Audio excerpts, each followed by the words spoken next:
Mostar'a geldik. Arabamızı park ettik. Hemen bu Mostar Köprüsü tabelalarını takip edip köprüye geldik. Çok kalabalık değil şu anda. Gayet iyi. Hava da güzel. Burası ile ilgili çok kısa bir bilgi geçelim. Hani tarihi zaten çok eski.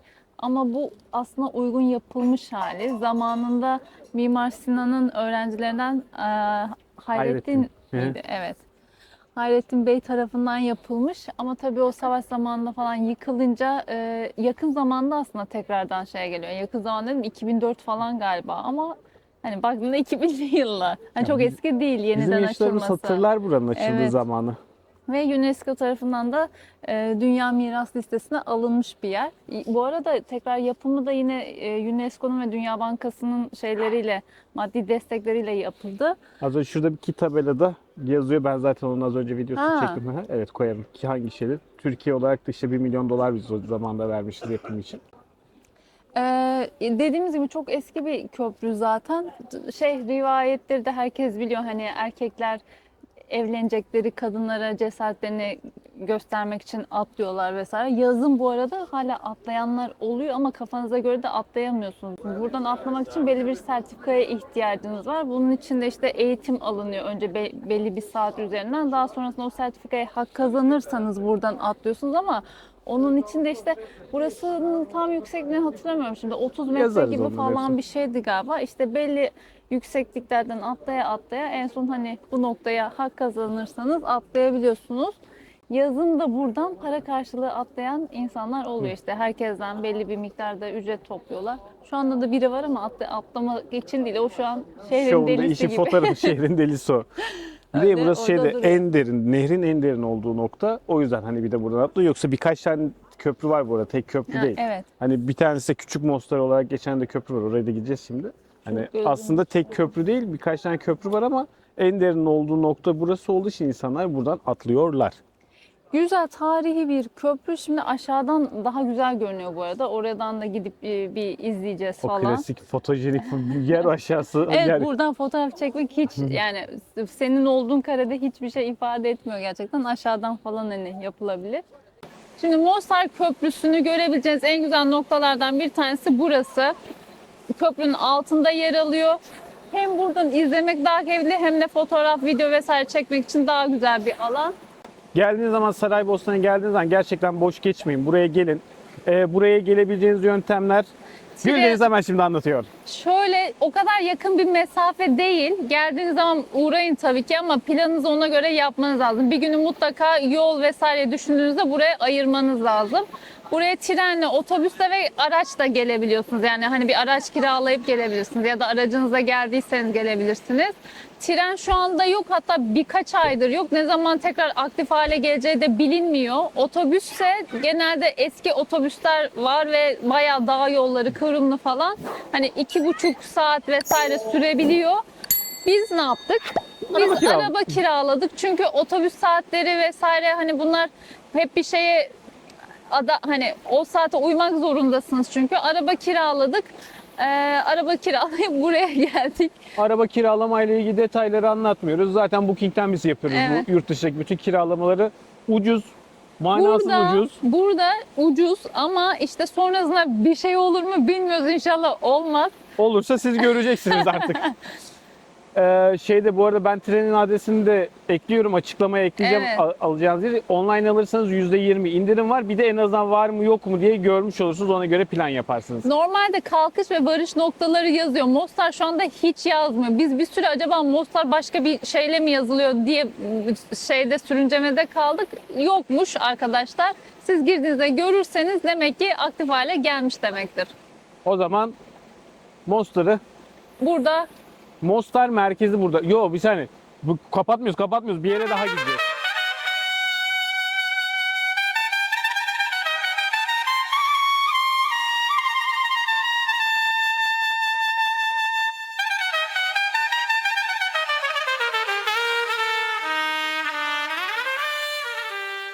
Küçük Mostar'dayız. Bu Mostar Köprüsü'nün hemen yanında olan bir köprü.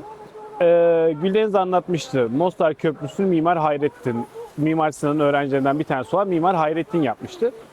Kanuni Sultan Süleyman buraya bir tane köprü yapılmasını istiyor. Mostar Köprüsü'nü yani kısacası yapılmasını istiyor ama şöyle de bir ferman çıkartıyor. Köprü yıkılırsa yapının kellesini alırım diye. Hayrettin, Mimar Hayrettin hem akıllı bir insan hem de biraz korktuğu için önce burayı yaptırıyor. Burasının yıkılmadığını fark edince aynı köprünün büyük bir versiyonu Mostar Köprüsü olarak yapıyor. Hatta Mimar Hayrettin bu durumdan o kadar çok korkmuş ki hani köprü yıkılırsa ve başını kestirirse diye kendi mezarını hazırlatmış bu arada. Hani ama gördüğünüz gibi sapasağlam. Tabii ki bu da savaş döneminde yıkılmış ve aslında uygun olarak tekrar yapılmış ama köprüden görülür. Gene buradaki yıkım Mostar'daki kadar büyük bir yıkım olmadığı için gene eski taşları kullanarak yapmışlar. Neden? Azdan az çoktan çok gider çünkü. Gerçek bir delikanlısın. Vur be. Ya bu küçücük köprü. Çok stratejik önemi olmadığı için belki diyebiliriz. Bu da böyle güzel bir köprü. Buraya da gelin. Yani zaten küçük bir yer. Orası burası. Öyle Tabii dolaşa yani dolaşa. Mostar bu arada hani böyle çok böyle günler geceler geçirebileceğiniz bir yer değil. Etrafında birkaç tane daha görülebilecek yer var ama kendine eski şehir olarak gözüken Mostar, Old Town çok da o kadar büyük bir yer değil. Yürüyerek yani bir saatte tamamını dolaşabileceğiniz bir yer. O zaman şu inşaat sesinden kaçalım Evet, artık. lütfen. İnşallah ses İnşallah yani çok o kadar gelmiyordur. patlamamıştır. Ses gelmiyor. Hadi gidelim şu Hadi. manzara alanına. Tamam.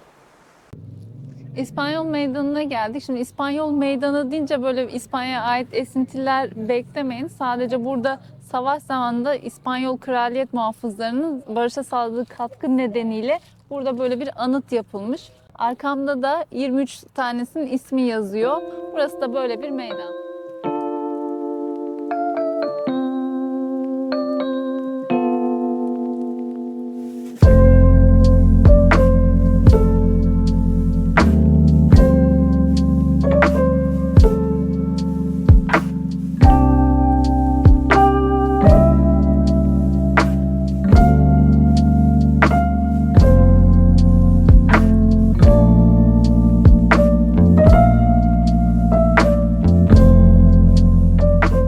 Evet, Mostar'a yakın yani 15-20 kilometre bir mesafede Balagay teknesi var. Bulagay da olabilir.